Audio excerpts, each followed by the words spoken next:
The clerk will now call the roll of the members of the Senate. Bateman, Banky, Braun, Chapman, Christian, Cleveland, Conway, Cortez, Dingra, Dozier, Fortunato, Frame, Gildon, Gaynor, Hansen, Harris, Hasagawa, Holy, Kaufman, King, Krishna Dawson, Leas, Lovelit, Lovick, McEwen-Drew, McEwen-Drim, Mazal, Nobles, Orwell, Peterson, Ramos, Richelli, Robinson, Saldana, Solomon, Schessler, Bird, Torres, Trudeau, Valdez, Wagner, Warnick, Wellman, Wilson-Clare, Wilson-Jeff. Madam Speaker, a quorum is present. It's now my pleasure to call upon President of the Senate, Denny Heck, to preside over the joint session.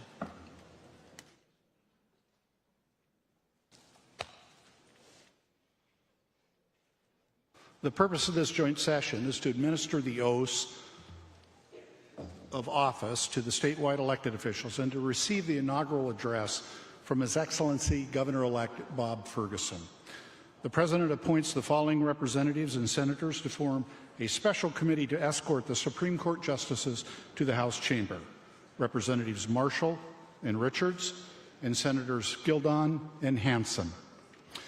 The President also appoints a special committee to escort the statewide elected officials to the House chamber. Representatives Keaton and Scott and Senators Banky and Chapman.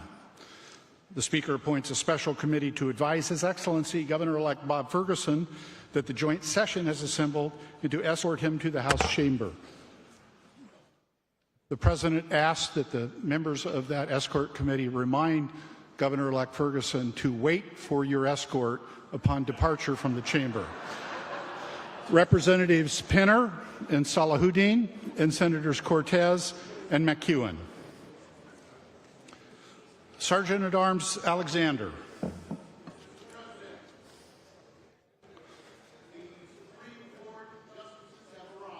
Will the committee please escort the justices to the front of the chamber?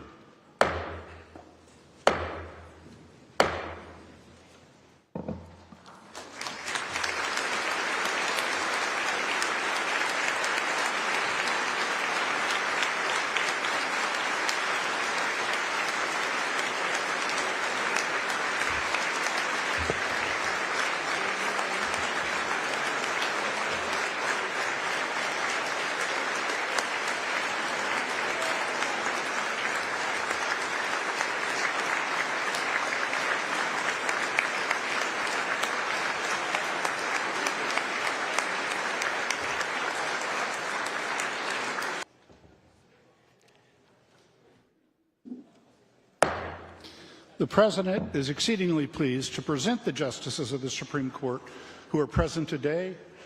And again, if my math works, that's all of them. First, Chief Justice Deborah Stevens. Associate Chief Justice Charles Johnson.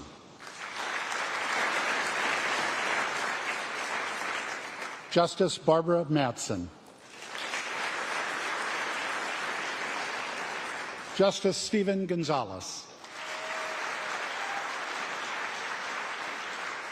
Justice Cheryl Gordon McLeod.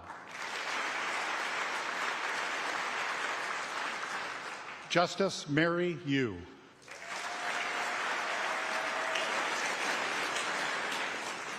Justice Raquel Montoya Lewis.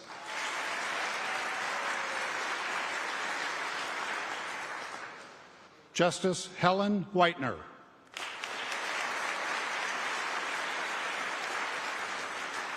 And Justice Salvador Munguia.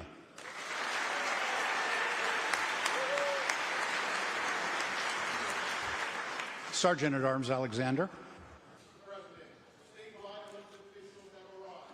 Will the committee please escort the statewide elected officials to the front of the chamber?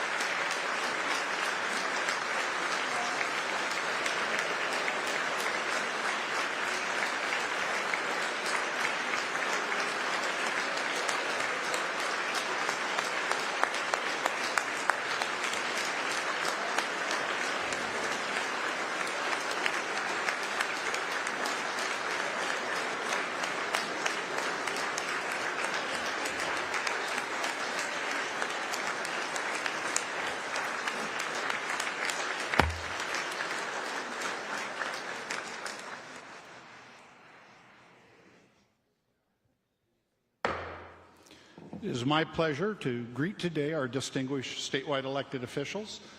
Secretary of State Steve Hobbs.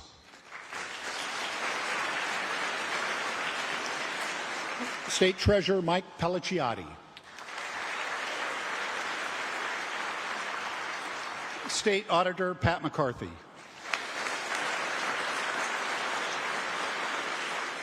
State Attorney General-elect Nick Brown.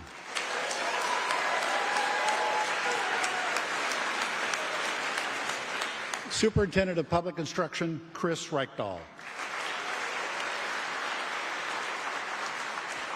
Insurance Commissioner-elect Patty Kuderer.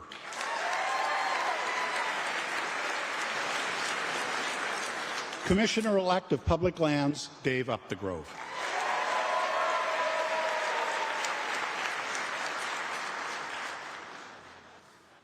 It is further my privilege and pleasure to welcome and introduce the following honored guests who are with us today. First, and perhaps foremost, over to the left, First Lady Colleen Ferguson and children Jack and Katie.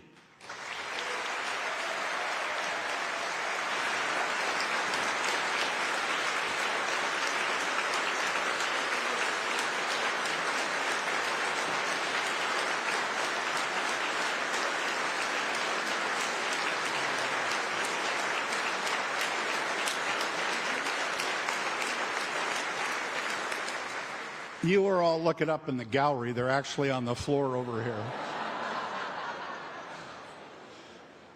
And again, my pleasure to introduce former Secretary of the U.S. Department of Commerce, former Ambassador to the People's Republic of China, and the 21st Governor of the State of Washington, the Honorable Gary Locke.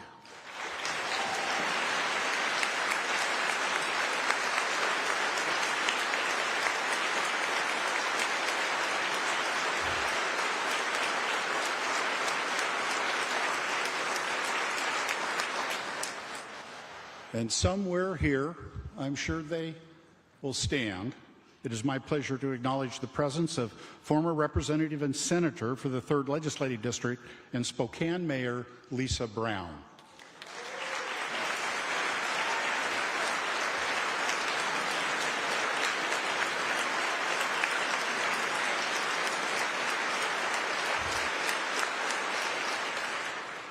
In the South Gallery, also former Representative and longtime State Treasurer Dan Graham.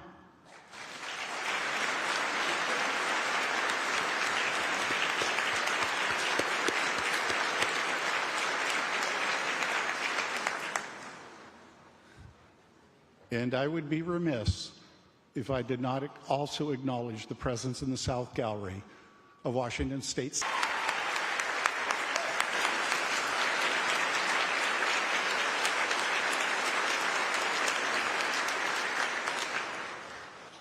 Here's to the next 49 years. The President is pleased to introduce the members of the Consular Association of Washington who have again joined us today. I'll ask you to please welcome them as a group. Would you all please stand?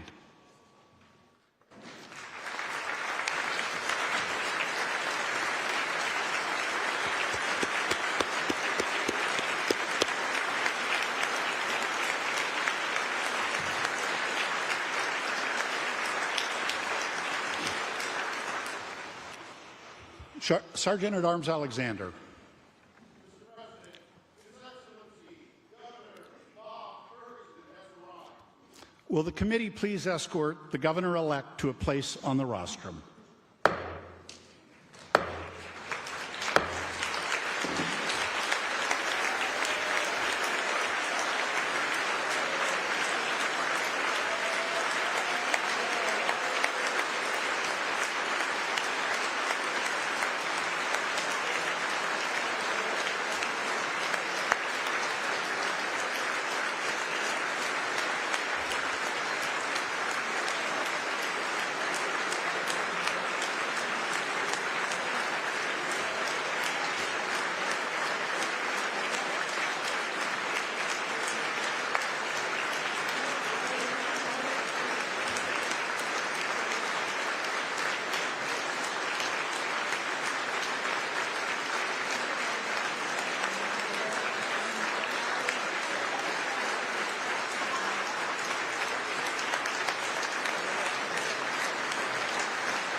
Governor-elect Ferguson, please note that escort committee is excellent for both entry and exit.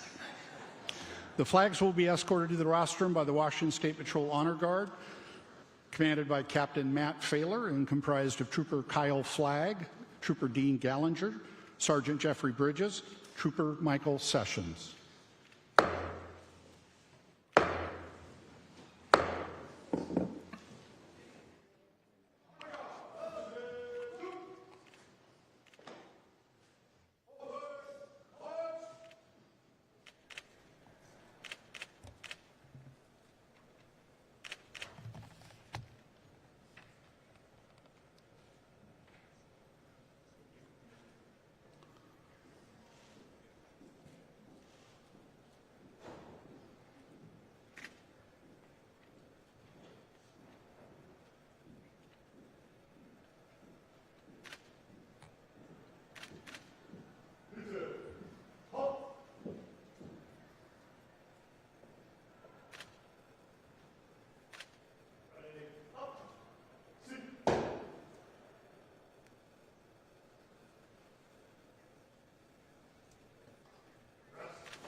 Please join me in the Pledge of Allegiance. I pledge allegiance to the flag of the United States of America and to the republic for which it stands, one nation under God, indivisible, with liberty and justice for all. The national anthem will be sung by the Steilacoom High School Chamber Choir.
The prayer will be offered today by Father Paul Magnano, founding pastor at Christ Our Hope Catholic Church in Seattle, and parish priest serving Skagit Valley Catholic churches.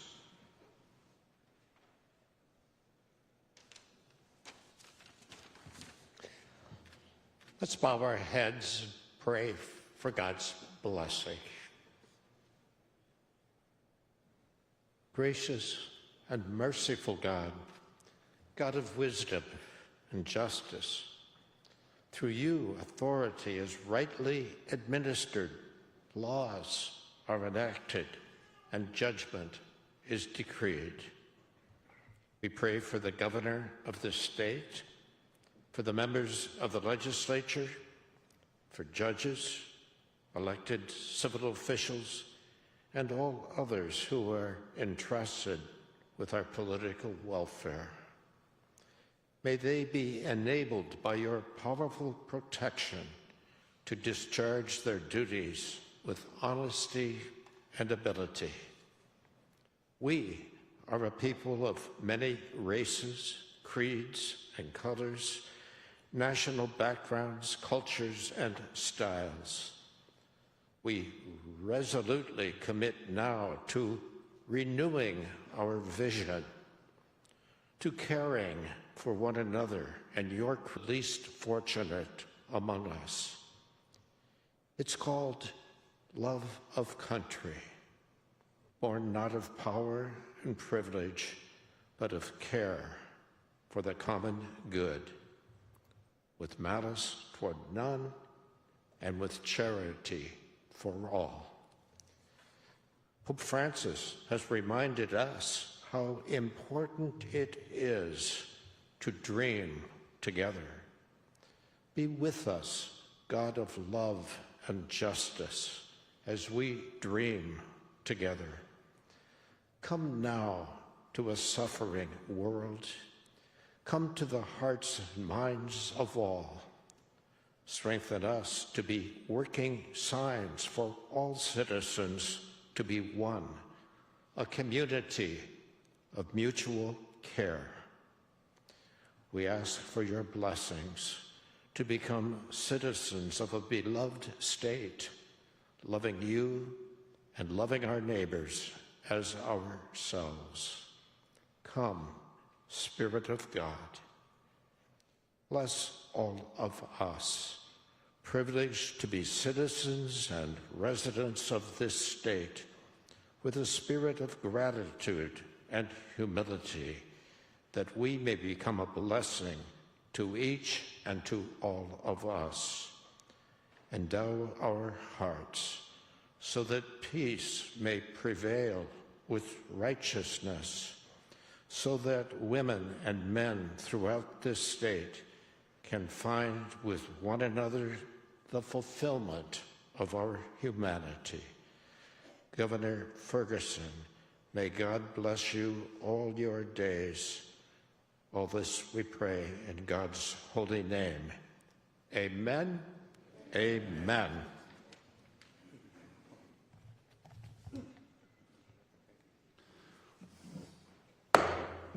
At this point, I'm going to call forward the elected officials to take their oaths of office. Justice Mary Yu will administer the oath of office to Dave Updegrove, the Commissioner-elect of Public Lands.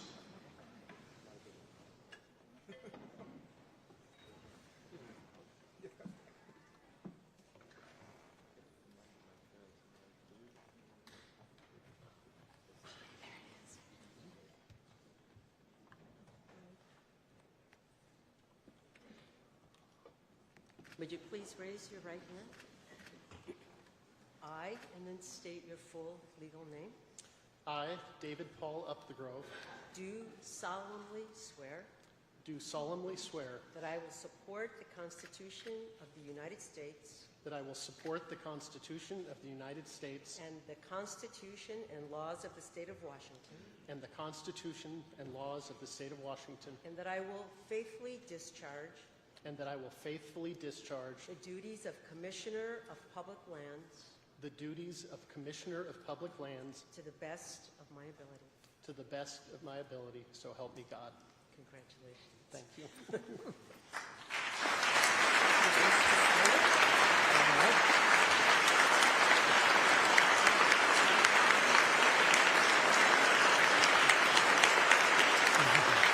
Thank you very much. Oh my God.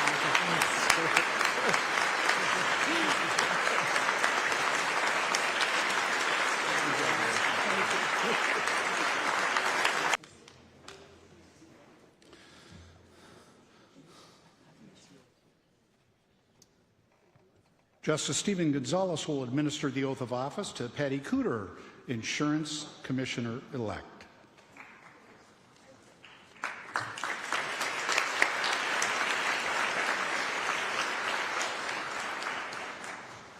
Thank you. You ready? Yes. Please raise your right hand. I state your name. I, Patty Kuderer, Do solemnly swear or affirm do solemnly swear or affirm that I will support the Constitution that I will support the Constitution of the United States of the United States and the Constitution and laws and the Constitution and laws of the State of Washington, of the State of Washington, and that I will faithfully discharge and that I will faithfully discharge the duties of Insurance Commissioner the duties of Insurance Commissioner to the best of my ability. to the best of my ability. Congratulations. We need a signature.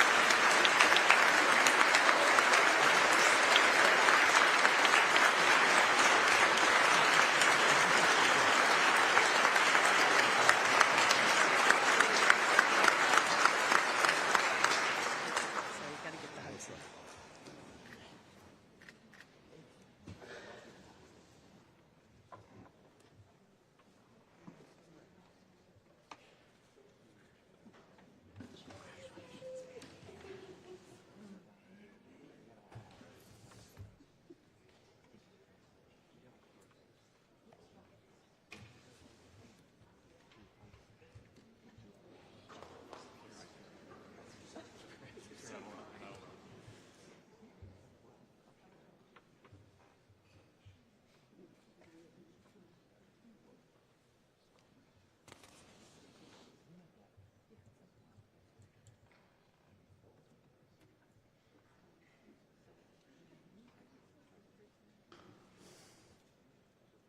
Chief Justice Deborah Stevens will administer the oath of office to Chris Reichdahl, Superintendent of Public Instruction.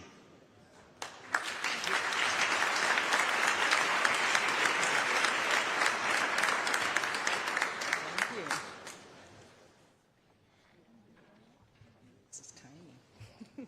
Please raise your right hand. Say aye and state your name. I, Christopher Paul Simon Rakedahl, Do solemnly swear or affirm do solemnly swear and affirm that I will support the Constitution of the United States that I will support the Constitution of the United States and the Constitution and laws of the State of Washington, and the Constitution and laws of the State of Washington, and specifically the paramount duty, and that I will faithfully discharge and that I will faithfully discharge the duties of Superintendent of Public Instruction the duties of Superintendent of Public Instruction to the best of my ability. to the best of my ability. Congratulations. Thank you. Thank you. Thank you.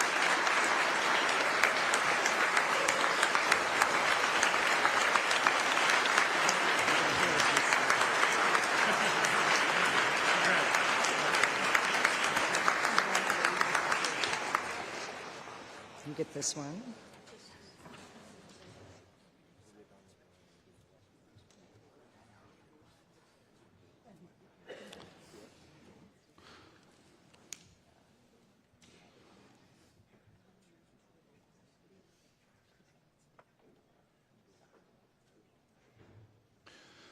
Justice Mary Yu will administer the oath of office to Nick Brown, Attorney General-elect.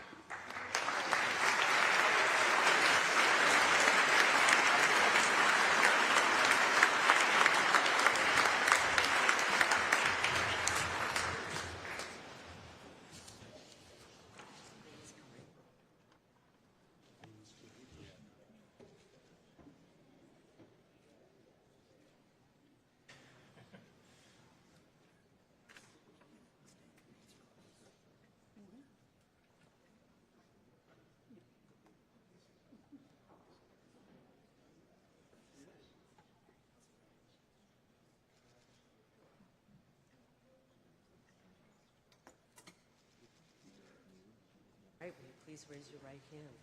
I, and then please state your full legal name.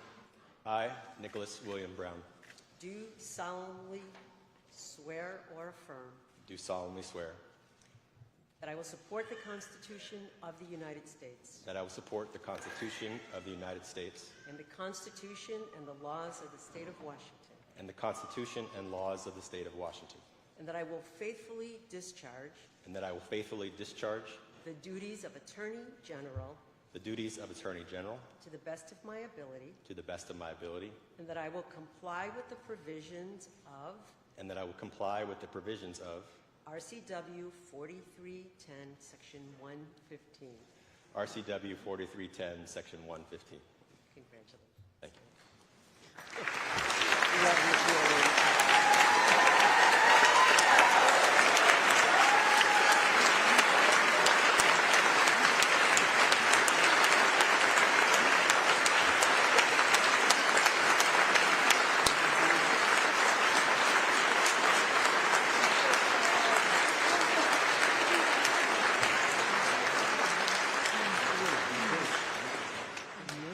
You have a copy here.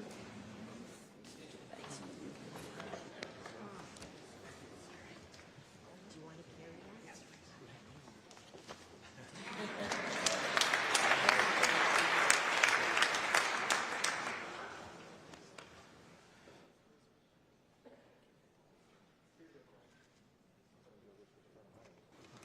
Associate Chief Justice Charles Johnson will administer the oath of office to Pat McCarthy, State Auditor.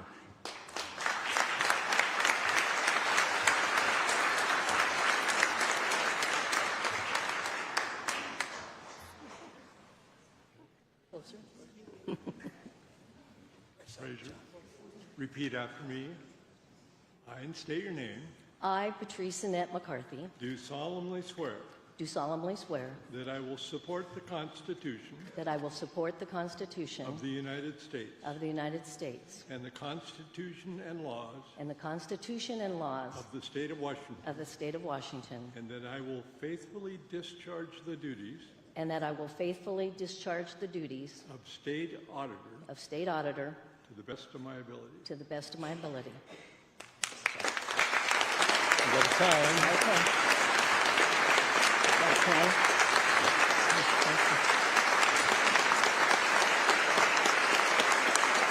Handshaking.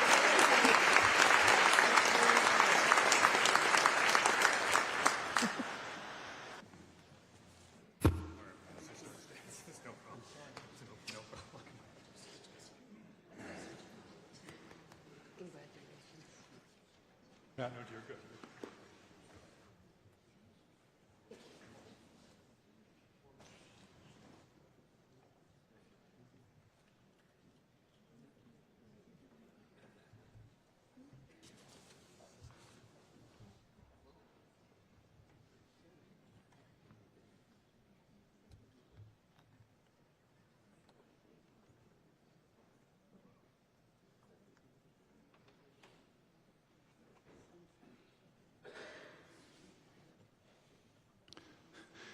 Chief Justice Deborah Stevens will administer the oath of office to Mike Pelliciotti, State Treasurer.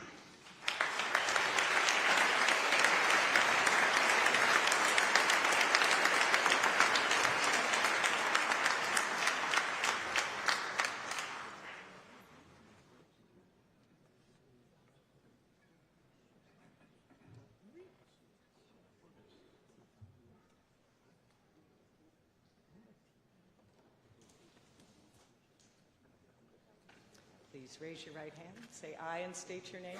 I, Mike Pelliciotti, Do solemnly swear do solemnly swear that I will support the Constitution of the United States that I will support the Constitution of the United States and the Constitution and laws of the State of Washington, and the Constitution and laws of the State of Washington, and that I will faithfully discharge and I will faithfully discharge the duties of State Treasurer the duties of State Treasurer to the best of my ability. to the best of my ability.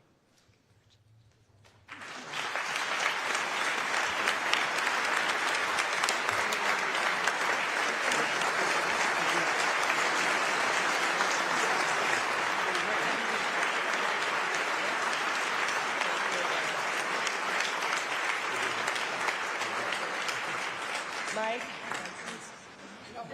You got work? I got work to do. I'm getting lost in the moment. Here we go.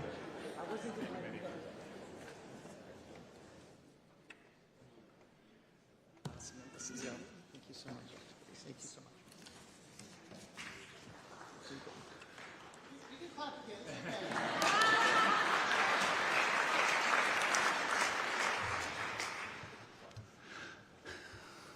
Justice Mary Yu will administer the oath of office to Steve Hobbs, Secretary of State.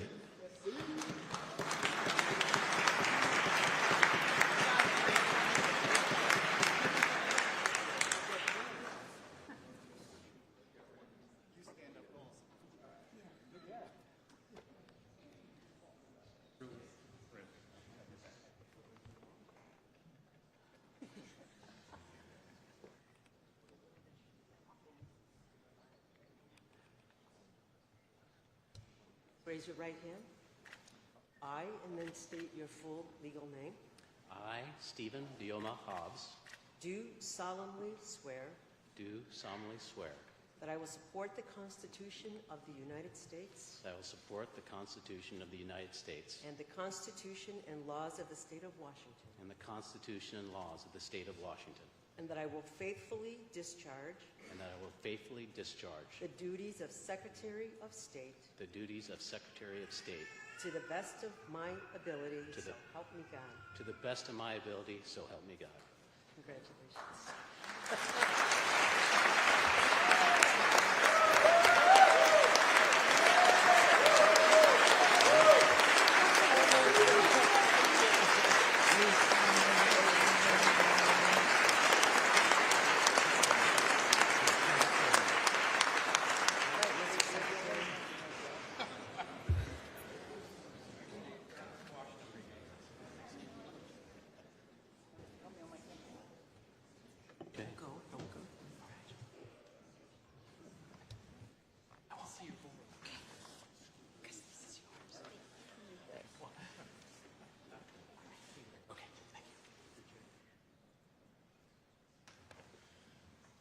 A little change up here.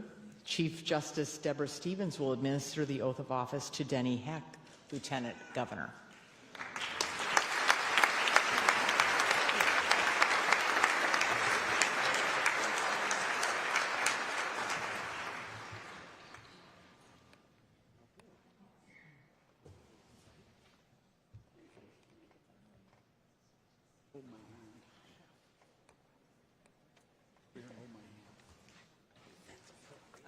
Wait, gotta catch up.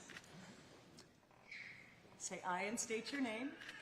I, Denny Heck, Do solemnly swear do solemnly swear that I will support the Constitution of the United States that I will support the Constitution of the United States and the Constitution and laws of the State of Washington, and the Constitution and laws of the State of Washington, and that I will faithfully discharge and that I will faithfully discharge the duties of Lieutenant Governor the duties of Lieutenant Governor to the best of my ability. to the best of my ability, so help me God.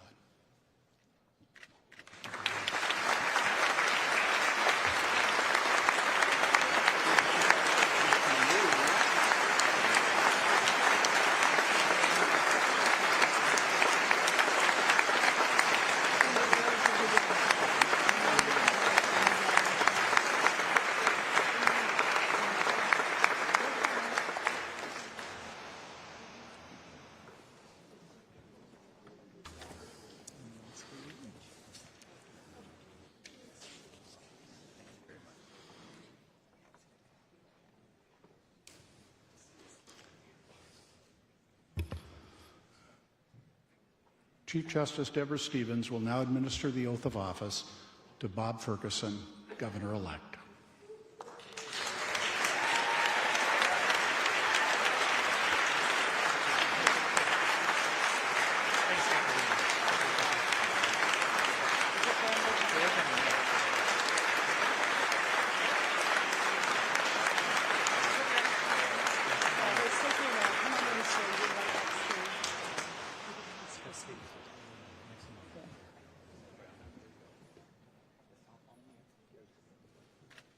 Say I and state your name. I, Bob Ferguson, Do solemnly swear that I will support the Constitution of the United States that I will support the Constitution of the United States and the Constitution and laws of the State of Washington, and the Constitution and the laws of the State of Washington, and that I will faithfully discharge and I will faithfully discharge the duties of Governor of the State of Washington the duties of Governor of the State of Washington to the best of my ability. to the best of my ability.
Ladies and gentlemen, it is now my distinct privilege and pleasure and honor to introduce for the first time anywhere, Ferguson.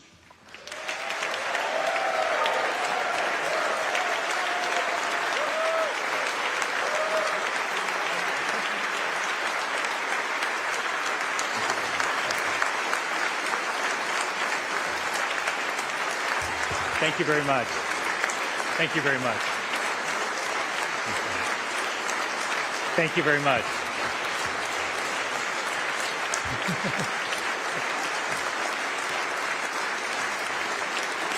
Thank you very much, everybody. Mr. President, Madam Speaker, distinguished guests, and my fellow Washingtonians. First, please join me in thanking the Steilacoom High School Chamber Choir for their beautiful rendition of our national anthem.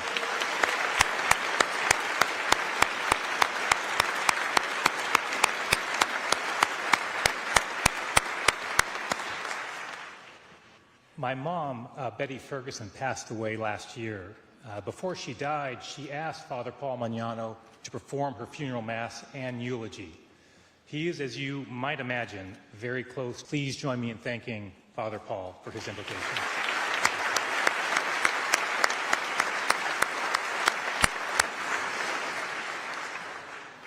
And while my mom and dad are not here, my family is very well represented.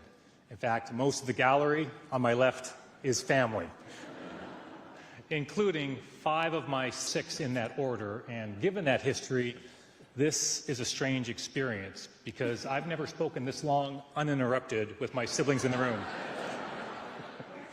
So thank you in advance, Tom, Ann, Peter, Bill, and John, for your restraint this afternoon. And now for my favorite sentence in this speech. I'm excited to introduce all of you to my wife of 20 years, an educator in our outstanding community college system, the new First Lady of Washington State, Colleen Ferguson.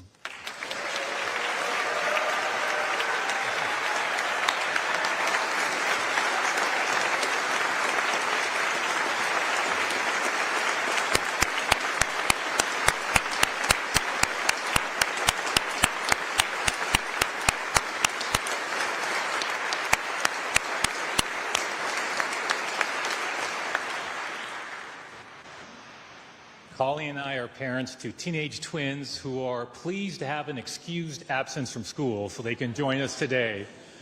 Jack and Katie, here's the one thing I most want you to remember from this day. Being your dad is not only my most important job, but it's a job that gives me the most joy. Your mom and I are very proud of you.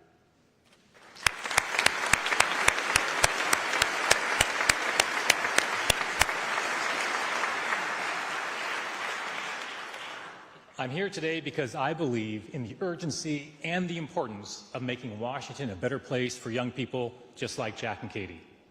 And if you talk to anyone in my family, they will tell you that I've always been goal-oriented, whether it's working on climbing Washington State's 100 highest peaks with Jack or securing wins for Washingtonians as Attorney General. As your governor, I will continue this focus on measurable and ambitious goals. I will have a bias for action. To that end, let's get straight to the point. We face real challenges as a state and as a people. Our state is unaffordable for many Washingtonians. We rank 50th, last, per capita in number of law enforcement officers. Our ferry system, it's broken. We are confronted with a behavioral health crisis. Too many of our residents are unsheltered. Housing is too expensive, and there's not enough of it. Our state government is bogged down by too much bureaucracy. And core freedoms, like reproductive freedom, are threatened. Despite these and other challenges, I am optimistic. I know that together we can make real progress and increase opportunities for all Washingtonians. Now, I admit to being a glass half full kind of guy, but my optimism is warranted for 3 reasons. First, Washingtonians are among the most resilient, dynamic, and innovative people in the world. Second, They are represented by dedicated legislators from diverse backgrounds, united by a common commitment to help improve our state. And on that note, please join me in welcoming the 20 new members of the Washington State Legislature.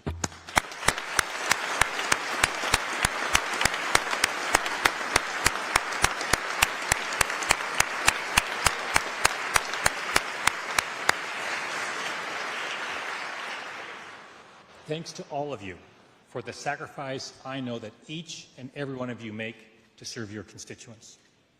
And third, Washington's history demonstrates over and over again that we rise to the challenges placed in our path, and we emerge stronger every time. Now, that legacy is personal for me, and because this is my first time speaking in this chamber and with so many family members here today, I want to share a bit of that history. Both sides of my family were here before we were a state. Back in those territorial days, my great-grandparents on my mom's side homesteaded along the Skagit River, where they carved out a life from the land. They ventured west with little more than determination and a desire to forge their future here. Their comforts must have been few indeed. Meanwhile, on my dad's side, our ancestors made their way to a different part of our territory, Vancouver. The territorial legislature created a school for the deaf, and the school hired my great-great-great-uncle, James Watson, to lead it in those early years. His wife, Cecilia, joined him in this important work, to which they both dedicated their professional lives. A few years after these and other family members arrived, Governor Elijah Ferry delivered the very first inaugural address in 1889. Now, some of you know I collect political memorabilia from our state's history, and I recently purchased an original copy of Governor Ferry's inaugural address in 1889, and it's actually signed by him. It is truly amazing what you can find on eBay. Come by my office and check it out sometime. But as you can certainly appreciate, this audience can certainly appreciate, both Governor Ferry and that legislature faced significant obstacles as they confronted the daunting prospect of literally creating a state government. Ferry understood that, yet he struck an optimistic tone and declared that, with resources superior to those of any other equal area, with a population as enterprising as it is courageous, there is no reason why the state of Washington should not in the near things of prosperity, health, and happiness. More than a century later, Governor Ferry's family is still here in our state. Please join me in welcoming the great-grandnephew of Elijah Ferry, Tom Kellogg of Swim, and his wife, Kathy.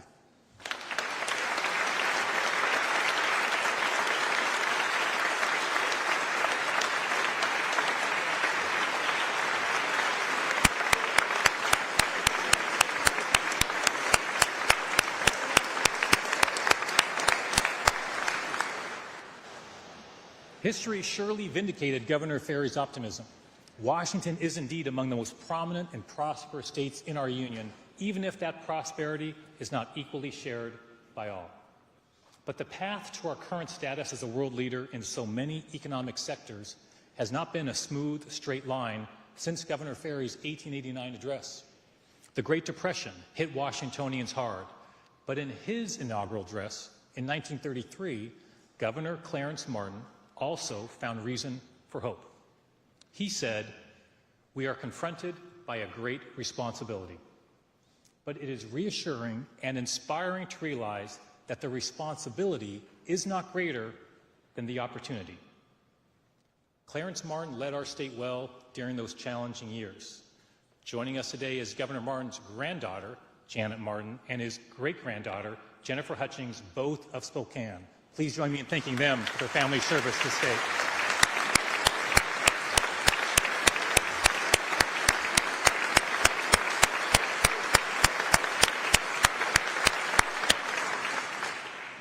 When Governor Martin delivered that 1933 inaugural address, my family was still reeling from a tragedy.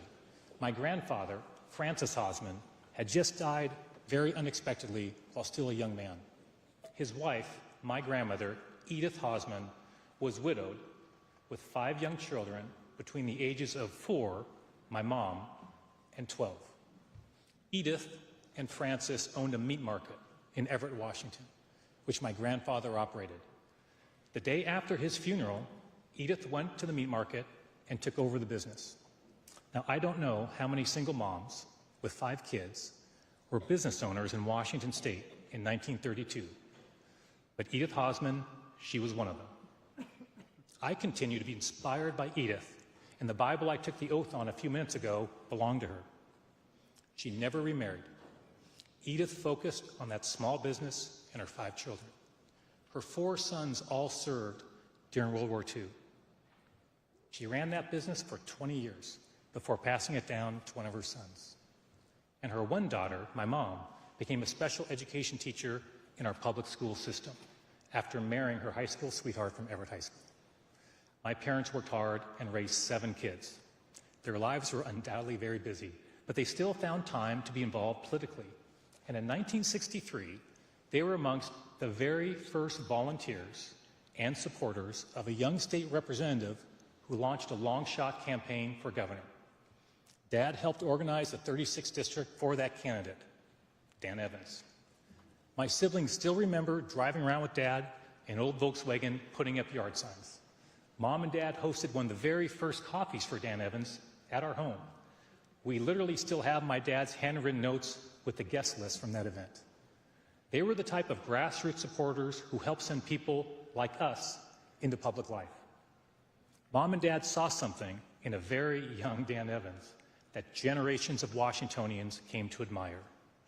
The 60s were certainly a challenging time for our state and country. Here's what Governor Evans had to say 60 years ago at his inaugural address. We are at this moment experiencing great challenges, challenges which test an administration, a legislature, and a people. To meet these challenges, we cannot be leisurely when the times call for action. A few months ago, Dan Evans passed away after a life of service. He was one of the greatest Washingtonians who ever lived. We are honored today to be joined by one of his children. Please join me in thanking Dan Evans Jr. and the entire Evans and Nancy Evans with the people of our state.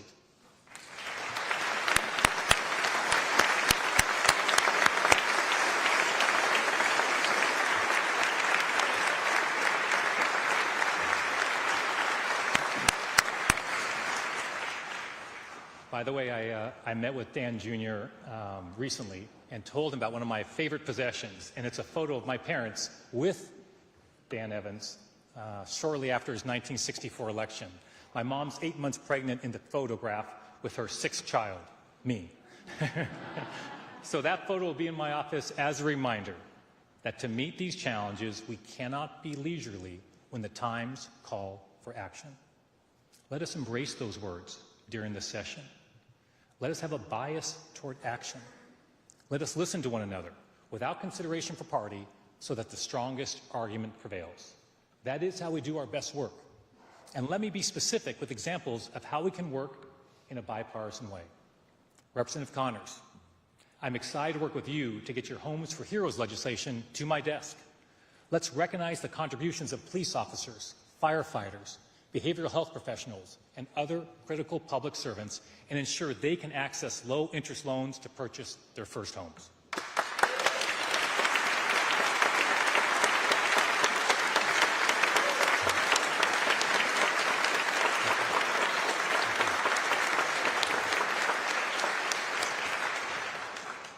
Representative Davis, you've developed a robust and balanced package to improve public safety. I look forward to assisting you in this important work.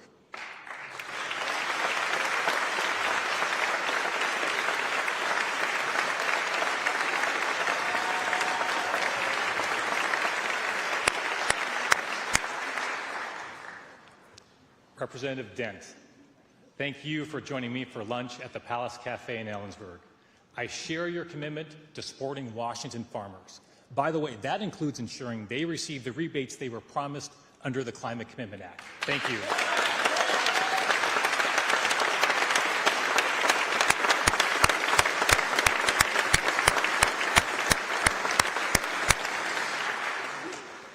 Representative Santos and Callan, thank you for stepping up to work on addressing the youth mental health crisis. There is no more important we face right now than that work.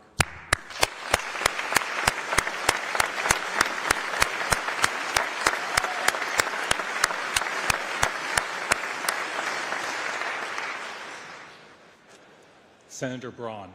Where are you, Senator Braun? There's so many faces in front of me.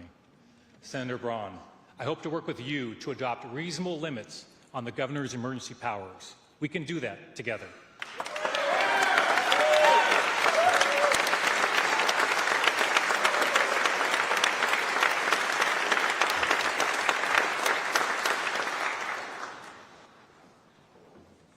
Representative Reed, your proposal to ensure that every Washingtonian with a 3.0 GPA receives automatic acceptance into many of our exceptional state institutions of higher education should be adopted by this legislature, and I look forward to signing it.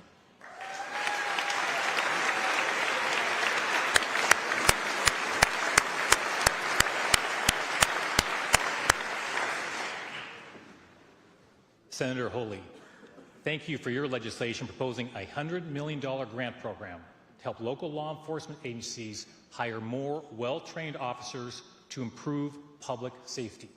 That idea was a cornerstone of my campaign for governor. Any budget I sign must include this funding.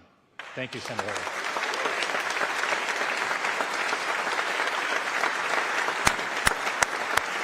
From other states, from coming into Washington state to advance any president's agenda without our permission. Texas and Montana have adopted similar policies. Washington must join them. Thank you.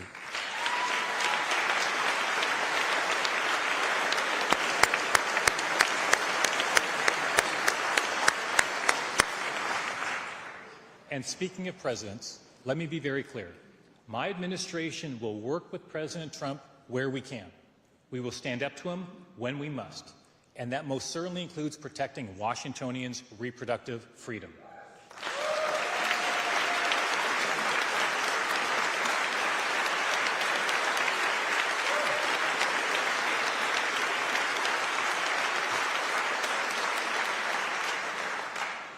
That's why I'm taking action today to protect those freedoms. The times call for action. Immediately following this speech, I will sign an executive order directing the Department of Health to convene a roundtable of medical providers, reproductive health experts, and policymakers to recommend strategies for protecting reproductive freedom. I'm proud of the robust legal protections we have here in Washington state, including, thanks to you, the nation's strongest health data privacy law. But I'm confident there's even more that we can do. During my campaign for governor, I had the honor of meeting Washingtonians in all 39 counties, from all walks of life. And the single biggest concern I heard was affordability. Washingtonians need more housing, lots more housing. We must make it easier, faster, and less expensive to build housing of all kinds. The times call for action, and that is why I'm signing an executive order immediately following this speech, directing state agencies to review all regulations that impact housing, permitting, and construction, and identify any provision that can be streamlined, deferred, or eliminated. This issue is critical, and that's precisely why I turned to one of our state's most trusted leaders to lead the housing task force of my transition team, Lieutenant Governor Denny Heck.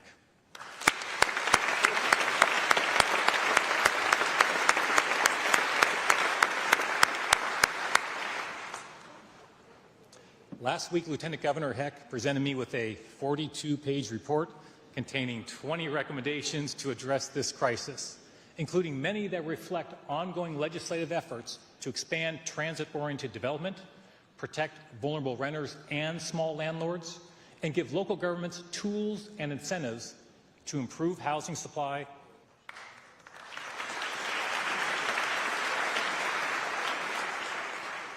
Adopting these recommendations is one of my top priorities.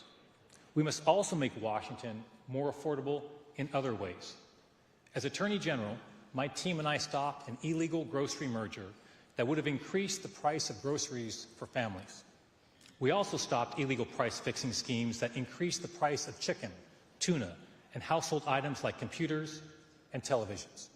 What did I do with the $100 million my incredible team made those corporations pay? I sent those dollars directly to Washington families. Trust me on this.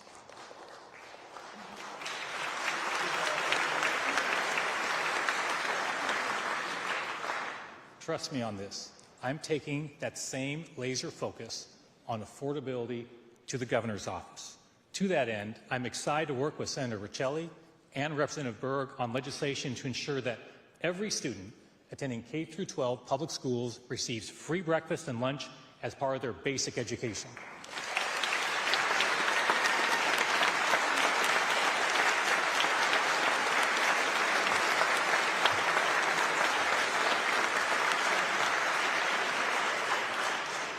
Right now, if you're a single parent working 40 hours a week, making $19 an hour, your child does not qualify for free meals. That is unacceptable, and that needs to change.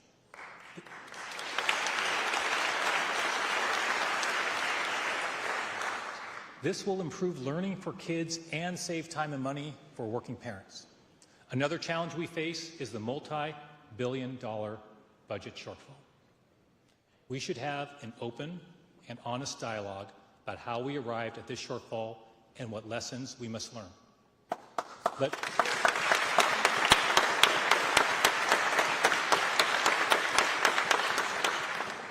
Let us work together to ensure that we correct some of the actions that brought us here.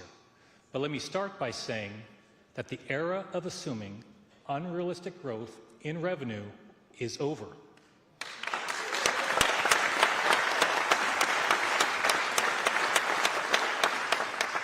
To be specific, I will not sign a budget that requires unrealistic revenue growth to balance. Moreover, I will veto policy bills that defer major spending obligations more than 4 years after the legislation is adopted. These bills violate the spirit of Washington's requirement that state budgets be balanced over a 4-year period.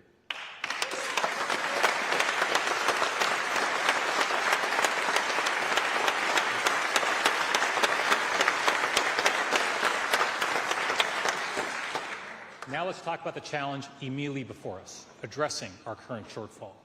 Here's my approach. First, we must prioritize. We cannot simply assume that government's role is to do everything it has always done while continuing to add new programs and responsibilities every year. That's not smart, and that's not sustainable. Rather, like any family budget, we must be vigilant in assessing existing investments to determine whether they still make sense and whether they meet our priorities during a budget crisis. And I will start. Last week I proposed $4 billion in budget savings. These savings are in addition to those proposed in Governor Inslee's budget. Finding savings and efficiencies is a shared responsibility, and I am committed to that principle. In my proposal, I included a $35 million sweep of the Attorney General's office, an agency that I care deeply about. To meet these challenges, we cannot be leisurely when the times call for action. These times also call for action to improve the way state government serves the people. Few things frustrate me more than bureaucracy that creates delays, confusion, or extra hurdles when people and businesses need questions answered and results delivered. Our state employees work hard, and we are thankful for their public service. We must do a better job listening to them and to the public to find ways to improve customer service and save money while we are doing it.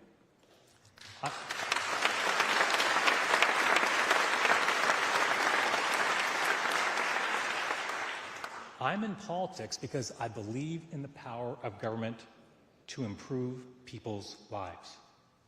At the same time, we must recognize government does not always meet that promise. So let me be clear. I'm not here to defend government. I'm here to reform it. Over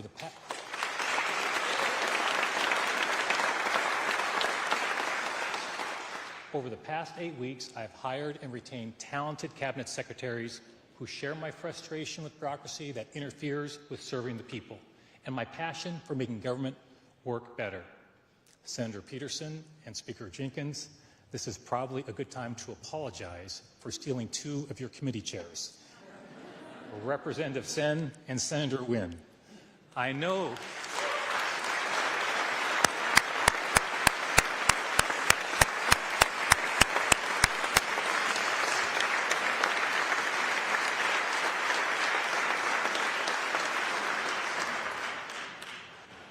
they will be missed in this building, but their new roles as leaders of 2 of our biggest and most important state agencies are critical for our success.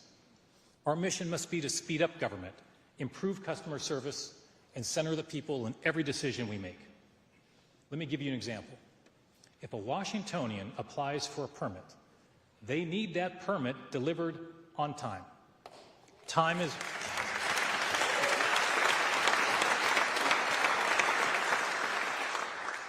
is money for that Washingtonian and their business. And if the permit is late, why should that Washingtonian still pay for it? That changes now. Immediately after this speech, I'm signing an executive order directing all state agencies to cut down their permit and license processing times. We'll establish quick and transparent deadlines for all agencies to meet. And if an agency does not meet its deadline, they'll refund your application fee.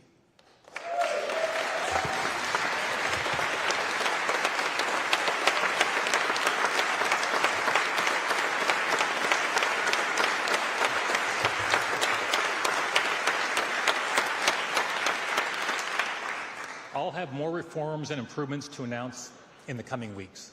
This is just a start to our important work, recognizing the urgency of making government more efficient, responsive, and centered on the people. That is the commitment I'm bringing to this office, rooted in my values and the lessons learned from our shared history. I've mentioned the names of several governors today who gave voice and vision to the people of Washington State in challenging times, and the members of my family who inspire me to action every day. Now, like all parents, when Colleen was pregnant with our twins, we gave a lot of thought to their names. Names matter. Names have meaning. Names symbolize things we care about. I'm proud that my middle name is Watson. That name connects me in a very personal way to James Watson and his unique service to the people of Washington Territory and Washington State.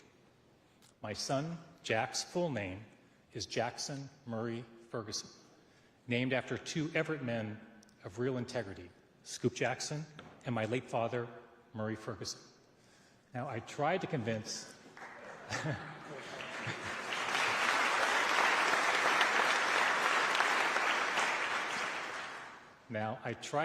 Colleen to name our daughter Edith. True. Colleen quite reasonably pointed out that Edith in the 21st century is a rather old-fashioned name. She was right, as she usually is, so we agreed on Katie. But I still sometimes call Katie Edith anyway. And very important in our family history. And because I want her to know that while the name Edith may be old-fashioned, qualities like resilience, hard work, common sense, patriotism, practicality, faith, frugality, service, and sacrifice, qualities her great-grandmother, Edith Hosman, had in abundance. They will never be out of style. Indeed, those are the qualities possessed by generations of Washingtonians that have always made our state and our territory great. Elijah Ferry, Clarence Martin, Dan Evans provided us our roadmap to solving our challenges. Here's what he said. This administration is not frightened by the word liberal, nor is it ashamed of the word conservative. It does not believe that the words fiscal responsibility are old-fashioned, nor will it ever fear to spend money if money needs to be spent. That's common sense. That's practical. May those qualities guide us in our work together this session. And above all else, let us not be leisurely when the times call for action. Thank you for joining me in serving the people of Washington State.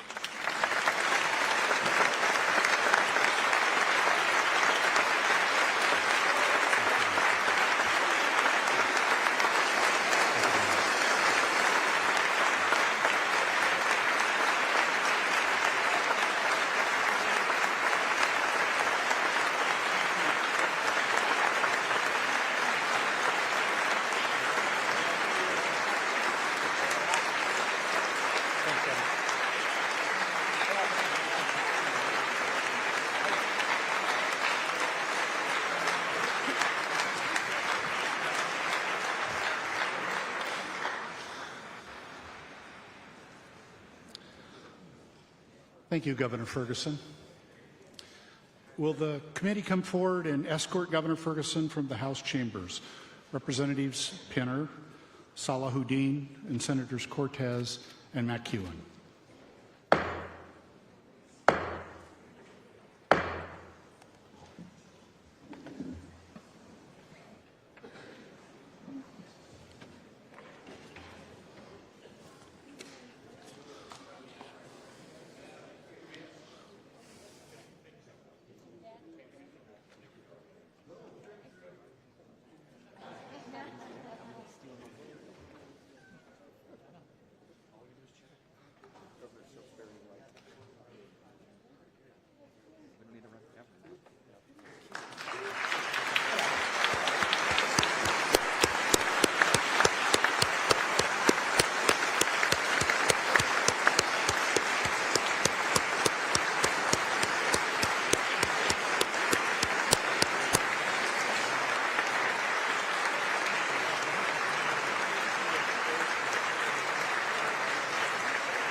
Will the committee come forward and escort the statewide elected officials from the chamber?